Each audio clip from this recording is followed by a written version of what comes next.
Enforcing behaviors, as Fink says, the natural human instinct to find flow is obstructed. Curiosity is turned into conformity. Passion is turned into addiction. Purposeful individual action substituted for state-sponsored activism. Autonomy is eradicated, and captivity is conditioned. And self-mastery is punished, while mediocrity is rewarded. Excellence, a virtuous ideal always worth striving for, is reclassified as discriminatory and replaced with participation trophies and body positivity.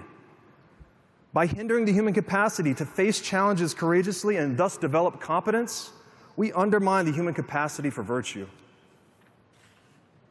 As Csikszentmihalyi puts it, of all the virtues we can learn, no trait is more useful, more essential for survival, and more likely to improve the quality of life than the ability to transform adversity into an enjoyable challenge.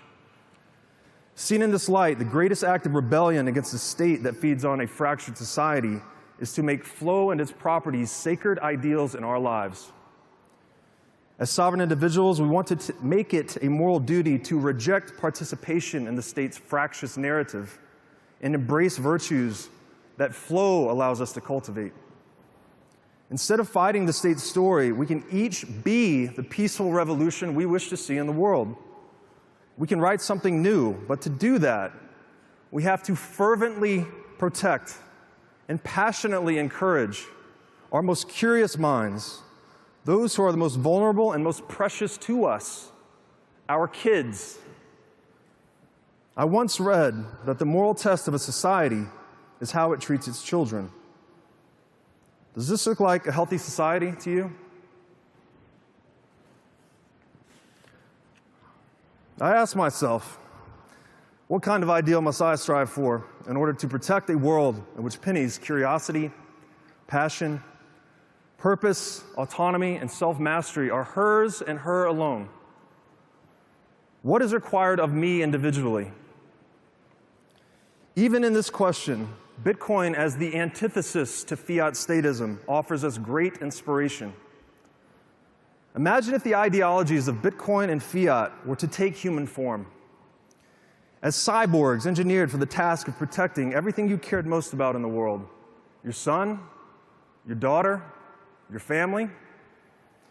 First, imagine a cyborg coded in the spirit of the Federal Reserve Act of 1913, endowing itself with unquestionable authority and left to protect your loved ones.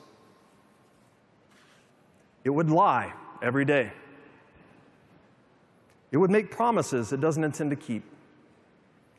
It would waste energy and resources for purposes of violence. If it ran out of resources, it would borrow them from the savings you set aside for your kids without your permission. It would coerce, deceive, and manipulate without remorse. It would be abusive and demanding. It would gamble away your kids' savings and then steal everything your loved ones owned. If things got tough, it would even instigate a war and conscript your children to die for its debts. Grim stuff. Now let's instead imagine a cyborg with the values and virtue of Bitcoin. It would have a singular goal: to offer perfect security to you and your loved ones. It would never lie. It would be radically honest, because Bitcoin is truth. It would never stop working. No watt would be expended wastefully. It would have its door open to protect not just your family, but everyone else in the neighborhood. It could never be coerced or deceived, and it would always verify rather than trust. It would save energy to support your kids and store it safely into the future forever. It would adapt itself to any and all conditions to fulfill its singular purpose. And it would exhibit perfect integrity in that it would only ever do exactly what it says it will do. A truly humbling standard such a cyborg would set as a guardian.